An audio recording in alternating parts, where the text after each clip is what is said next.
Good evening students.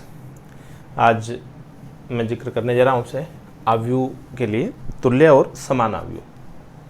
छोटा सा ये वीडियो है 5 मिनट का, इसको आप ध्यान से देख लेंगे तो आपको ये चीज़ क्लियर हो जाएगी कि तुल्य आव्यूह क्या होते हैं और समान आव्यूह क्या होते हैं। देखो, मैंने जैसा कि यहाँ पे लिखा है कि तुल्य आव्यूह मतलब ऐसे आव्यूह जिनका सिर्फ क्रम समान हो। दो समान क्रम के आव्यूह तुल्य आव्यूह कहलाते हैं, इक्विवेलेंट मैट्रिसेस बोलते हैं इनको। और ये चीज़ काम आएगी आपको जब हम दो आव्यूह को जोड़ेंगे या घटाएंगे तो उसमें ये चीज़ काम आएगी। तो क्या है तुल्य आव्यूह? क्या है? ऐसे दो आव्यूह जिनके क्रम समान हो, सिर्फ क्रम समान होना चाहिए। जैसे यहाँ पर लिखा है मैंने आव्यूह ए और बी। इस आव्यूह ए की अगर हम बात करें तो इस आव्यूह ए का क्रम है 2/2 और इस आव्यूह बी का क्रम भी क्या है 2/2। ए में देखो 2 रो है 2 कॉलम है तो 2/2 और इसमें भी 2 रो और 2 कॉलम, तो दोनों का क्रम समान हो गया। 2/2 का आव्यूह ए है, 2/2 का ही आव्यूह बी है, तो दोनों का क्रम समान हो गया। तो ए और बी दो ऐसे आव्यूह हो गए जिनका दोनों का क्रम समान है, इसलिए वो दोनों तुल्य आव्यूह कहलाएंगे। हम अगर अवयव की बात करें, जैसे इसका पहला अवयव यहाँ पे 1 है, इसमें यहाँ 2 है, अवयव अलग अलग हो गए, इसमें कहीं भी समान अवयव नहीं है। भले अगर हो भी, मान लो जैसे इसमें 4 अवयव हैं इन दोनों में, और इन 4 में से मान लीजिए आपके 2-3 अवयव भी समान हो जाते हैं, एक भी डिफरेंट हो जाता है, तो भी ये समान आव्यूह नहीं होंगे। फिर अब दूसरी वाली चीज़ क्या है? समान आव्यूह। समान आव्यूह में क्या है? समान आव्यूह क्या होंगे? जिनका क्रम समान हो, साथ में संगत अवयव भी समान हो। यानी क्रम तो समान होना ही है। जैसे इस ए का क्रम हम देखें तो 2/2 है और बी का क्रम भी 2/2 है। इसमें भी 2 पंक्तियां और 2 स्तंभ, तो इसका क्रम हो गया 2/2। और बी में भी अगर देखें तो 2 पंक्तियां और 2 स्तंभ, तो बी का क्रम भी हो गया 2/2। तो दोनों का क्रम 2/2 है, तो दोनों के क्रम समान हो गए। उसके अलावा संगत अवयव, संगत अवयव से मतलब क्या है? जैसे ये वाला अवयव A11 है एक तरह से, ये अवयव कहलाएगा B11, तो जो वैल्यू यहाँ है वो यहाँ पे है। जो अवयव यहाँ पे है A12 B12, A21 B21, A22 B22, ये अवयव भी समान है। तो समान आव्यूह होने के लिए क्या है कंडीशन? कि दोनों के क्रम समान हो। देखो मैं यहाँ पे लिखूं A m/n तथा B आव्यूह B है P/Q। इसका तो क्रम है, A का क्रम है m/n और B का क्रम है P/Q। A m/n तथा B P/Q समान होंगे, समान होंगे केवल यदि। अब केवल यदि में क्या है? पहली कंडीशन फर्स्ट, m = p तथा n = q। m का मान p के बराबर हो, n का मान q के बराबर हो, यानी m क्रॉस n और p क्रॉस q सेम हो जाएगा, जिसका मतलब ये क्रम समान वाली बात हो गई। दूसरी बात, ये तो दोनों बराबर हो ही, तथा सेकंड दूसरी चीज क्या है? aij = bij। aij और bij, aij यानी a वाले अवयव, a के जो अवयव हैं वो aij a11 a12 इस तरह से निरूपित करेंगे, और b वाले अवयव को हम निरूपित करेंगे b11 b12 इस तरह से। तो aij और bij दोनों बराबर हों। और यहाँ पे मैं एक चीज लिख रहा हूँ, देखो इस तरह से, इसको बोलते हैं फॉर ऑल, प्रत्येक i व j के लिए। For all i and j, मैं इसको हिंदी में लिख देता हूँ, प्रत्येक i व j के लिए। तो aij = bij, प्रत्येक i व j के लिए, i j के हर मान के लिए aij बराबर bij। जब aij bij के बराबर होगा तो इसका मतलब संगत अवयवों की बात हो गई। तो दोनों चीजें हैं, दोनों का क्रम भी समान होना चाहिए और दोनों के संगत अवयव भी समान होने चाहिए। अब ये चीज काम कहाँ पे आती है? देखो इस तरह से एक वो छोटा सा क्वेश्चन बनता है, कई बार इस तरह से पूछ लिया जाता है।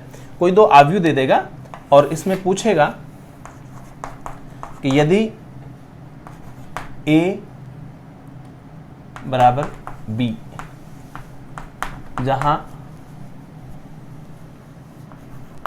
a = x y z 3, a है x y z और 3, इसको मैं यहाँ पे p लिख देता हूँ, x y p3, तथा b = 1 - 1 4 3, 1 - 1 4 3, तब x y तथा p के मान, x y तथा p के मान ज्ञात कीजिए। मैंने बिल्कुल सिंपल सा लिखा है।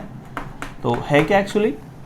देखो जब ये दोनों बराबर हैं, a = b है, a = b, a = b, इसका मतलब क्या हुआ? दोनों मैट्रिक्स बराबर हो गए।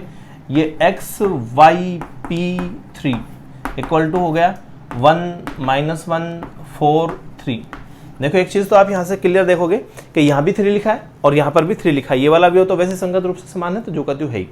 अगर ये समान है तो सीधी सी बात होगी x की वैल्यू किसके बराबर हो गई, x इक्वल टू 1, y की value y equal to -1, p की वैल्यू की बात करें तो p इक्वल टू आएगा 4। तो सीधी सी बात होगी x ये, y ये और p है। तो कुछ नहीं करना है, x y z की अगर वैल्यूज निकालनी तो इसमें मुझे सिर्फ संगत अवयवों की तुलना करनी है। इस तरह से मैंने वैल्यू फाइंड कर दी, ये निकल गया। अब चलो ये तो बहुत आसान सी चीज़ थी। मान लीजिए मैं और एक एग्जांपल ले लूँ इस तरह से ही, दो अवयवों को समान करने का, और मैं दोनों के इनके मान थोड़े से चेंज करता हूँ। चलिए एक और दूसरा एक एग्जांपल लेता हूँ, मैं इसको हटा देता हूँ।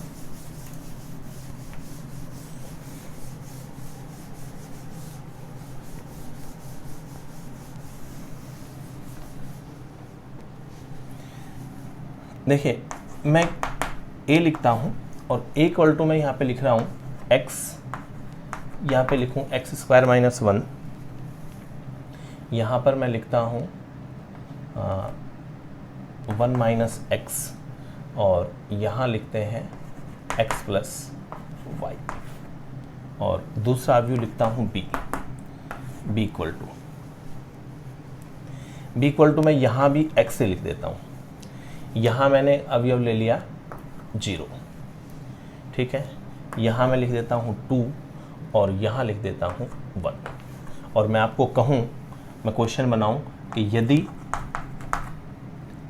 a इक्वल टू ये, b इक्वल टू ये, तब x तथा y के मान,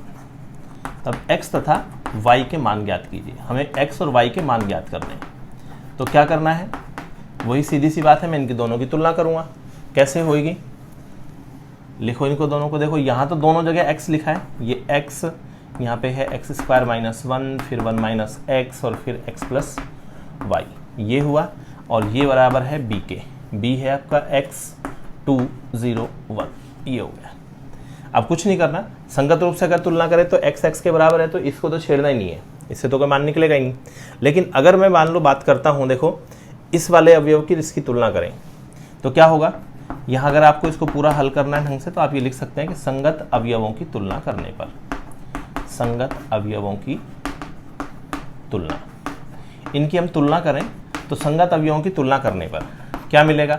जब मैं इस वाले की अवयव की तुलना करूंगा तो ये x स्क्वायर माइनस 1 जो है ये बराबर हो जाएगा 0 के। और सीधी सी बात है, यहाँ से अगर हम हल करते हैं तो x स्क्वायर की वैल्यू 1, और इसका मतलब हुआ कि x equal two plus minus 1। x की दो वैल्यूज आ गई, +1 भी हो सकता है और -1 भी हो सकता है। यहाँ फिर आइए, ये जो 1 माइनस एक्स है, इस 1 माइनस एक्स में क्या होगा, जब 1 माइनस एक्स की तुलना करेंगे 2 के साथ, तो यहाँ से क्या मिलेगा, यहाँ से हल करने पर x इक्वल टू आएगा 1 माइनस 2 यानी -1।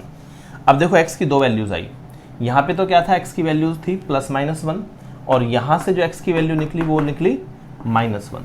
तो फाइनली इन दोनों चीज़ों को जब हम देखेंगे तो इसमें से मैं दोनों वैल्यू नहीं रख सकता, मैं सिर्फ यही वैल्यू रखूंगा, क्योंकि +1 जो है यहाँ सेटिस्फाई नहीं करेगा। अगर मैं यहाँ x की जगह +1 रख देता हूँ तो 1 माइनस 1 यहाँ 0 हो जाएगा, जबकि यहाँ क्या लिखा है 2 लिखा है, तो केवल -1 ही संतुष्ट करता है, तो केवल यहाँ पे x की वैल्यू -1 लेंगे, ठीक है। तो x इक्वल टू हो गया -1, जब x इक्वल टू -1 होगा तो यहाँ पे रख दिया जाएगा, ठीक है। अब इन दोनों के आधार पर हम कह सकते हैं कि क्या होगा, x इक्वल टू -1, ये तो हो गई x की वैल्यू, और ये x इक्वल टू -1, ये इनकी तुलना कर लें वापस, x plus y equal to 1, जैसे इम्प्लाइज x की वैल्यू -1 थी हमारी, तो ये जैसे ही यहाँ पे -1 में रखूँगा तो -1 प्लस वाई इक्वल टू 1, तो फाइनली यहाँ से y की वैल्यू आ जाएगी, y इक्वल टू आ जाएगा आपका 2। तो ये दोनों की वैल्यूज़ निकल गई, x की वैल्यू -1 और y की वैल्यू 2। ये एग्जांपल मैंने इसलिए रखा क्योंकि ये ध्यान देने वाली बात है। हो सकता है कहीं एक जगह जब हम हल कर रहे हैं तो हल करते समय हो सकता है कोई एक चर की वैल्यू एक से ज़्यादा निकल जाए, लेकिन वो हर जगह संतुष्ट करनी चाहिए। अब x की वैल्यू जो +-1 आ रही है उसका यहाँ से तो कोई मतलब नहीं है, चाहे आप प्लस का 1 रख दो चाहे -1 रख दो, दोनों तरफ बराबर आएगा, लेकिन यहाँ वो संतुष्ट करती है केवल -1 वाली वैल्यू। तो x की वैल्यू सिर्फ -1 होगी, और वो -1 को जब यहाँ हम पुट करेंगे तो y की वैल्यू आपकी 2 निकल जाएगी, ठीक है। तो ये क्लियर हो गया। अब ये इतनी सी चीज़ थी, केवल इतना सी बात है बस। तुल्य और समान आव्यूह जो है, इनमें क्या है, तुल्य आव्यूह केवल क्रम से होता है, जब दोनों के क्रम समान हो तो वो तुल्य आव्यूह कहलाएगा, और जब दोनों के क्रम के समान साथ साथ क्रम समान होने के साथ साथ संगत अवयव भी समान हों तब वो दोनों आव्यूह क्या कहलाएंगे, समान कहलाएंगे। और समान आव्यूह में ये बहुत छोटा सा इस तरह का क्वेश्चन कई बार पूछा जाता है एग्जाम में कि भाई दो आव्यूह उनको समान रूप से दे दिया, उनके समान आव्यूहों की तुलना करें, तो ऐसे कोई ना कोई चर राशि का किसी का अवयव का मान पूछ लेगा इस तरह का। तुल्य आव्यूह जो है वो काम आएगा आव्यूह के योग और अंतर के लिए। दो आव्यूह जो तुल्य आव्यूह यानी जिनके क्रम समान हो उन्हीं को जोड़ा जा सकता है या घटाया जा सकता है। ये बात मैं अगले वीडियो में यही बात करूँगा, इसको देख लें। धन्यवाद।